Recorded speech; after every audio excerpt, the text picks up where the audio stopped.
আর মাত্র 7 দিন, তারপর পুরো প্যানেলটা বাতিল হয়ে যাবে, দুধ কা দুধ পানি কা পানি হয়ে যাবে। এই কথাটা কে বলছেন? কথাটা বলছেন ফিরদৌস শামীম মহাশয়, যিনি হলেন রিট পিটিশনারদের মূল অ্যাডভোকেট। তিনি আজকে এই কথাটি প্রেস বিবৃতিতে বলেন যে 7 দিন পর পুরো প্যানেলটাই কিন্তু বাতিল আর কি হয়ে যাবে। সেই নিয়ে আজকের ভিডিও। কেন আজকে সুপ্রিম কোর্টে শুনানি হলো না? অলরেডি হাইকোর্টে তো রায় ঘোষণা করেই দিয়েছে যে 26,000 প্যানেলকে বাতিল করে দেওয়া হোক। সেই রায়কে চ্যালেঞ্জ করে, সেটাকে চ্যালেঞ্জ করে সুপ্রিম কোর্টে চলে গেছেন শিক্ষক শিক্ষা বৃন্দ, এবং সেখানে আগের দিনে একটা শুনানি হয়েছিল, কিন্তু আজকে শুনানি হলো না।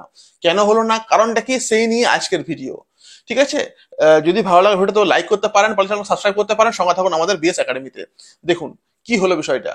দেখুন, আগের দিনে জাস্টিস সঞ্জীব কুমারের যে বেঞ্চে দুজন বিচারপতি ছিলেন, সেখানে শুনানি কিন্তু হয়েছিল। সেখানে কিন্তু এই যে কেস, যে এখানে ওএমআর নষ্ট করে চাকরি পেয়েছেন, র্যাঙ্ক জাম হয়েছে, সাদা জমা দিয়ে চাকরি হয়েছে, এই সমস্ত কিন্তু বিষয়গুলো আলোচনা হয়েছে, এবং দুটো বিচারপতি ছিলেন, তারা কিন্তু মন দিয়ে তা শুনেছেন। কিন্তু আজকে যখন শুনানি যখন শুরু হলো, তখন দেখা গেল সেখানে আরেকটা নতুন বিচারপতি সেখানে অ্যাড হয়েছিলেন, অর্থাৎ দুটো আগার থেকে ছিলেন, নতুন আরেকটা 3 নম্বর এসছেন। এবং নতুন যিনি এসছেন তিনি তো ধরুন এই সম্বন্ধে তিনি জানেন না, তাহলে তাকে আরো প্রথম দিকে বলতে হবে, তাকে আরো প্রথম দিকে পুরো বিষয়টা জানাতে হবে যে কিভাবে একটা স্ক্যাম হয়েছে, কিভাবে দেখা গেল যে কিভাবে চাকরি পেয়েছে অনেকে। তো তাকে পুরো বিষয়টা বলা মানে অনেক সময় নষ্ট কিন্তু। এবং সুপ্রিম কোর্টে তো একটা কেস নেই, হাজার হাজার কেস পড়ে আছে।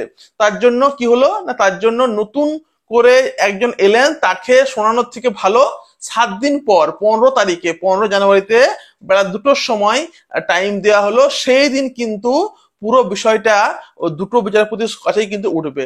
জাস্টিস সঞ্জীব কুমার তার কিন্তু বেঞ্চেই এটা উঠবে, এবং সেই বিচারপতিগণ ভালো করে শুনবেন এবং শুনে নিয়ে বিচার করবেন। অলরেডি ফিরদৌস শামীম মহাশয়, যে তাদের কাছে থেকে বেশ ভালো তথ্য কিন্তু রয়েছে, মানে বোর্ড, এসএসসি এবং আমাদের ওয়েস্ট বেঙ্গল, সেখান থেকে তারা যে তথ্য দেবে, এর থেকে নাকি অনেক হার্ড, অনেক কঠিন তথ্য, অনেক রিয়েল তথ্য কিন্তু ওনাদের কাছে আছে, এবং তারা নাকি পুরো প্যানেলটাকে বাতিল করে দেবে। কারণ কারণ অনেক নাকি বেশ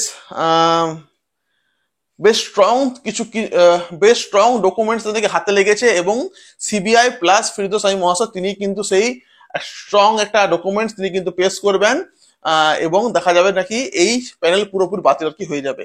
এই নিয়ে অনেকে দুশ্চিন্তার মধ্যে আছে। তো সবাইকে বলবো যে দুশ্চিন্তা করবেন না, এখন ঈশ্বরের কাছে প্রার্থনা ছাড়া আমাদের আর কোনো পথ নেই। আমি কিন্তু বরাবরই যোগ্যতার সঙ্গে কিন্তু আছি, অযোগ্যরা নিপাত যাক, এবং অযোগ্যদের জন্য যোগ্যরা যাতে চাকরি না হারাক, এটাই আমি প্রার্থনা করবো ঈশ্বরের কাছে। কিন্তু অনেক ভাই স্ক্যাম হয়েছে, অনেক ওএমআর মানে জমা দিয়ে, সাদা খাতা জমা দিয়ে চাকরি হয়েছে। এগুলো কিন্তু একটা টিচারের কিন্তু এথিক্স এর মধ্যে পড়ে না।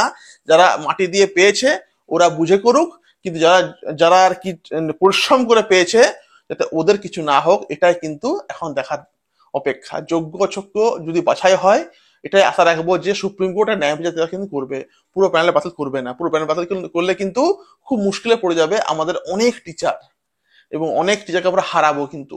এই নিয়ে হলো আজকের ভিডিও। দয়া করে ভালো লাগলে লাইক করবেন, সাবস্ক্রাইব করবেন, সঙ্গে থাকুন আমাদের বিএস একাডেমি চ্যানেলে। Thank you everyone.